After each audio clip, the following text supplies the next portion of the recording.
Geneza ne povestește că evreii, după ce au scăpat de robia egipteană și au fugit din Egipt, s-au îndreptat spre Țara Sfântă, țara promisă lor de Dumnezeu. În drumul lor către această țară promisă, izraeliții ajung la muntele Sinai, iar acolo lui Moise îi se arată Dumnezeu. Dumnezeu îi va da lui Moise cele 10 porunci. Aceste 10 porunci există și în religia creștină sub numele de Decalog. Și ele sunt importante atât în religia iudaică cât și în cea creștină. Iată care sunt aceste 10 porunci la creștini. Eu sunt Dumnezeul tău, să nu ai alți Dumnezei afară de mine. Asta înseamnă că există un singur Dumnezeu, pe El trebuie să îl slăvim și să-l ascultăm, pentru că El este singurul Dumnezeu viu și adevărat. El este Părintele tuturor. Cea de-a doua poruncă este să nu-ți faci chip cioplit, nici altă asemănare, nici să te închini lor. Porunca nu se referă neapărat la idoli ca zeități sculptate, ci mai degrabă la patimile care îl îndepărtează pe om de divinitate. Icoanele nu sunt considerate idoli, ci ferestre către Dumnezeu. A treia poruncă, să nu iei numele meu în deșert. Asta însemnând că rostirea numelui lui Dumnezeu trebuie să se facă cu iubire, cu respect și credință. A patra poruncă, amintește-ți ziua Domnului și cinstește-o.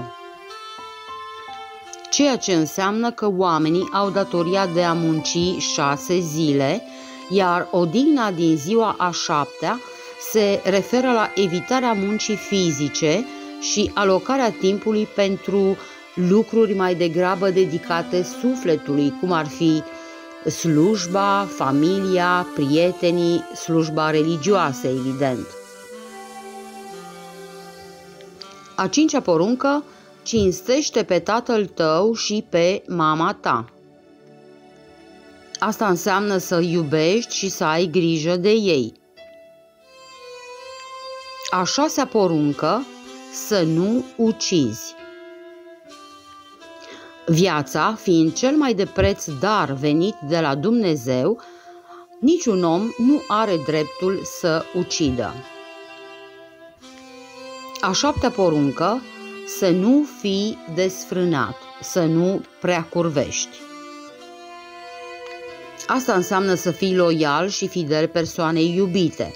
Dumnezeu nu aprobă relațiile păcătoase în afara căsătoriei și vrea ca bărbatul și femeia să creeze o familie prin sfânta taină a cununiei.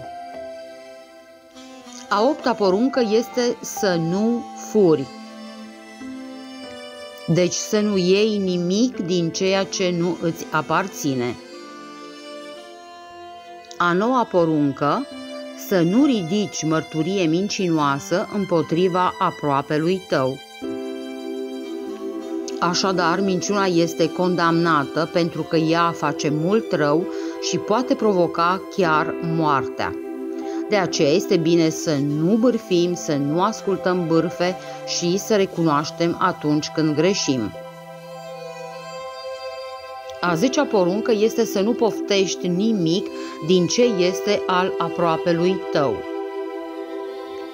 Deci nu trebuie să fii invidios sau gelos, nu trebuie să-ți dorești casa, soția sau averea altcuiva, deci nu trebuie să-ți dorești nimic din ceea ce nu îți aparține.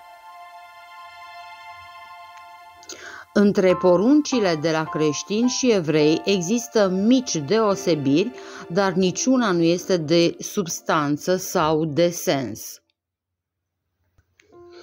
Cele 10 porunci sunt darul făcut de Dumnezeu oamenilor prin profetul Moise.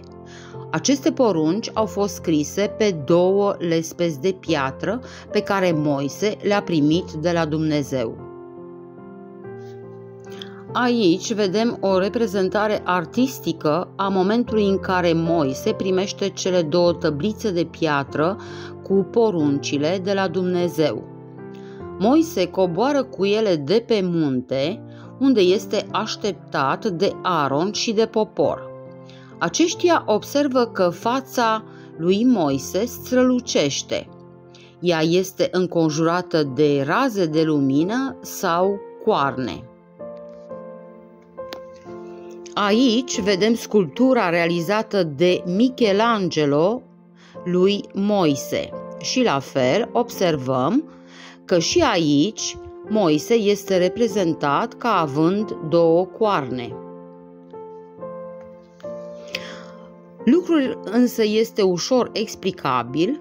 Moise nu avea coarne, ci este vorba doar de o greșeală de traducere făcută cândva în trecut, greșeală care s-a preluat, de aceea mulți oameni credeau că Moise avea coarne, iar unii artiști chiar l-au reprezentat în operele lor ca având coarne.